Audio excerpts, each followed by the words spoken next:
Assalamualaikum warahmatullahi wabarakatuh. Perkenalkan, saya Nadia Kesuma Fitri dari Prodi Sarjana Terapan Sanitasi Lingkungan tingkat 2 Poltekkes Kemenkes Padang. Baiklah, pada kesempatan kali ini saya akan melakukan pengawasan air bersih, yaitu dengan melakukan inspeksi sanitasi air bersih pada sumur gali. Kualitas air merupakan salah satu hal yang harus diperhatikan oleh masyarakat, sebab kualitas air dapat mempengaruhi kesehatan masyarakat. Pengawasan air bersih ini bertujuan untuk mencegah penurunan kualitas air dan mencegah timbulnya berbagai penyakit dalam masyarakat yang disebabkan oleh air yang tidak bersih. Pemeriksaan fisik sarana, lingkungan, serta perilaku masyarakat yang dapat mempengaruhi kualitas air dengan menggunakan formulir yang telah ditetapkan.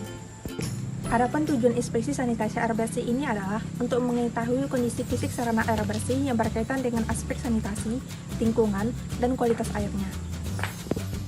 Setiap sarana air bersih harus memenuhi syarat kesehatan. Yang pertama yaitu tingkat risiko pencemaran rendah. Yang kedua, kualitas air memenuhi syarat fisik, kimia, dan bakteriologis. Hasil dari inspeksi sanitasi ini adalah untuk mengetahui tingkat risiko pencemaran. Tingkat risiko pencemaran dibedakan menjadi 4. Yang pertama yaitu tingkat risiko pencemaran amat tinggi, yang kedua tingkat risiko pencemaran tinggi, yang ketiga tingkat risiko pencemaran sedang, dan keempat tingkat risiko pencemaran rendah. Tindak lanjut dari hasil inspeksi sanitasi ini adalah dibedakan menjadi 2. Pertama, tindakan langsung, dan yang kedua tindakan tidak langsung.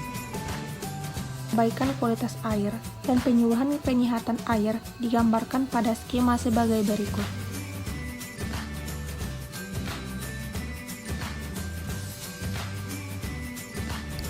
Selanjutnya adalah pengamatan kualitas fisik air, kekeruhan, warna, rasa, dan bau. Baiklah, kita akan melakukan pemeriksaan fisik air yang telah kita ambil tadi. Pemeriksaan yang dilakukan yaitu kekeruhan, warna, rasa, serta bau dari sampel air tersebut. Yang pertama yaitu apakah airnya keruh. Bisa kita lihat airnya jernih.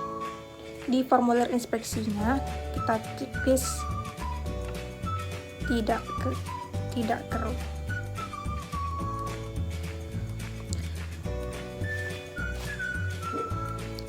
Yang kedua, apakah airnya berwarna? Bisa dilihat airnya tidak berwarna.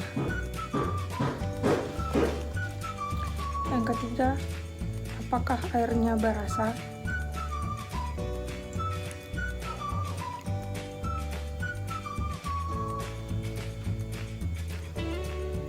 Airnya tidak berasa.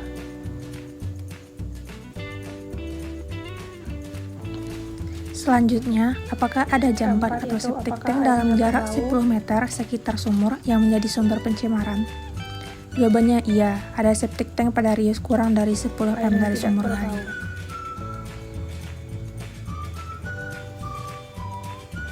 Selanjutnya adalah, apakah ada jamban atau septic tank dalam jarak 10 meter sekitar sumur yang menjadi sumber pencemaran? Jawabannya ya, ada septic tank pada radius kurang dari 10 meter dari sumur gali.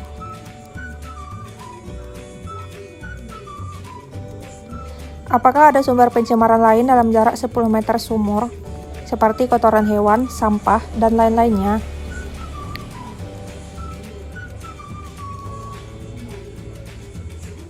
Seperti yang kita lihat, ada sumber pencemaran lain dalam jarak 10 meter, yaitu seperti sampah.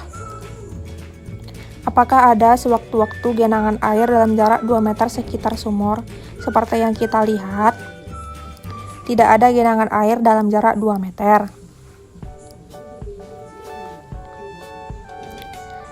Kemudian, apakah saluran pembuangan air rusak atau tidak ada?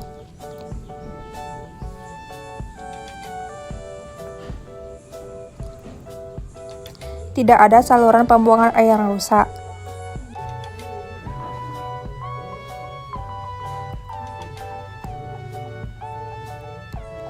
Apakah lantai semen yang mengitari sumur mempunyai radius kurang dari 1 meter? Tidak, lantai semen mempunyai radius lebih dari 1 meter.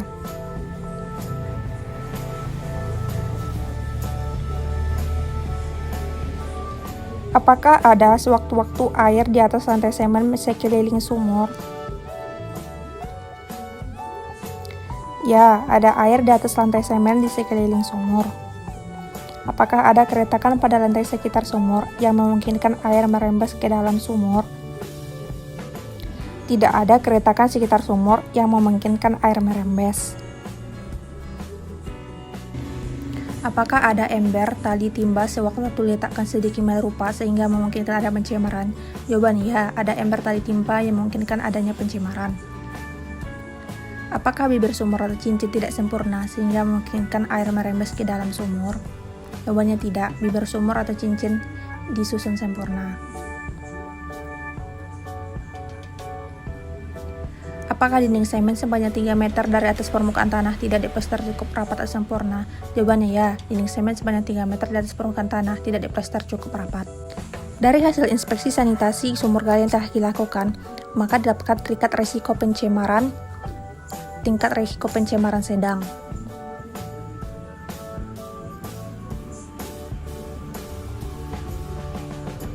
Tindak lanjut yang dapat dilakukan untuk tingkat risiko pencemaran sedang yaitu penyuluhan dan bimbingan kepada masyarakat tentang Pertama yaitu penyuluhan dan bimbingan kepada masyarakat pemakai tentang upaya mempertahankan kondisi sarana air bersih dan bila memungkinkan meningkatkan lagi kondisinya agar memenuhi syarat kesehatan. Contohnya yaitu dengan menggunakan timba dan ember yang menggunakan katrol, memperbaiki keretakan pada sumur dan lantai sumur, jarak sumur dan septic tank minimal 10 meter. penyuluhan dan bimbingan kepada masyarakat pemakai tentang upaya penanganan air bersih mulai dari pengambilan dari sarana air bersih, pengangkutan air ke tandon air di rumah, penyimpanan air di tandon air dalam rumah, memasak air sampai mendidih, penyimpanan air masak dan penyajiannya, serta upaya pemanfaatan dan pemeliharaan sarana air bersih. Yang kedua yaitu pengambilan sampel air untuk mengetahui kualitas bakteriologis dan kualitas kimia. Langkah yang pertama yaitu siapkan botol yang telah diberi tali dan pemberat. Usahakan botol yang berwarna gelap. Yang kedua, masukkan botol secara perlahan-lahan sehingga mulut botol terendam dan diisi sampai penuh. Yang ketiga, pengambilan sampel air sumur gali dilakukan 3 kali pengulangan. Pengulangan yang pertama yaitu untuk pencucian.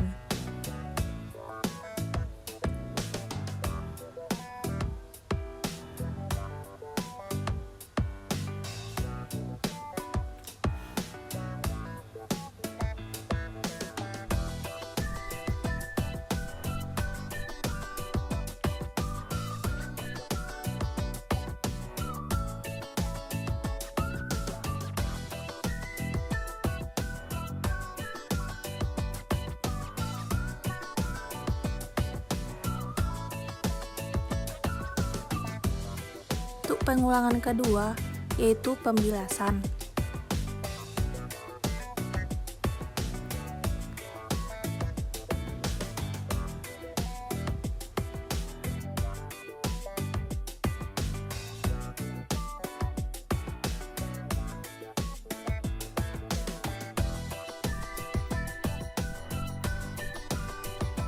Dan untuk pengulangan yang ketiga, isi botol sampai penuh. Lalu tutup botol dan pastikan tidak ada gelembung udara.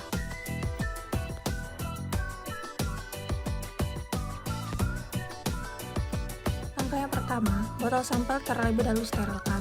Buka kertas pembungkus, usahakan botol dipegang bagian bawah saja, agar tidak bersentuhan langsung dengan botol.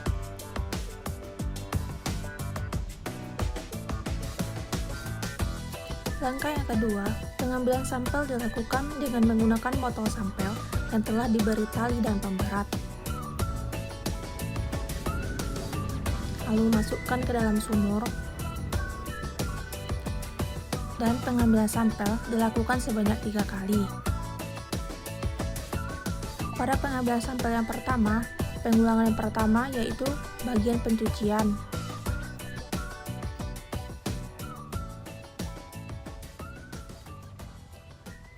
Setelah dicuci, flambir mulut botol dengan menggunakan api.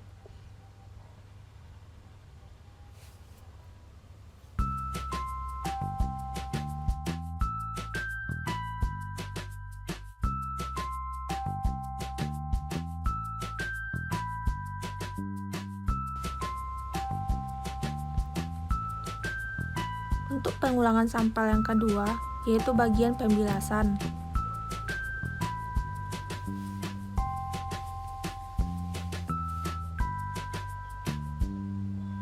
Selanjutnya, plum bermulut botol.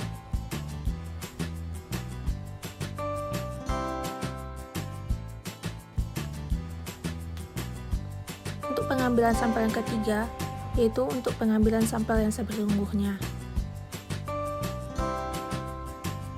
Setelah botol terisi penuh, botol sampel diangkat sehingga tersisa 2/3 bagian volume botol sampel. Lalu, panasi mulut botol sampel dengan api, lalu tutup secepatnya.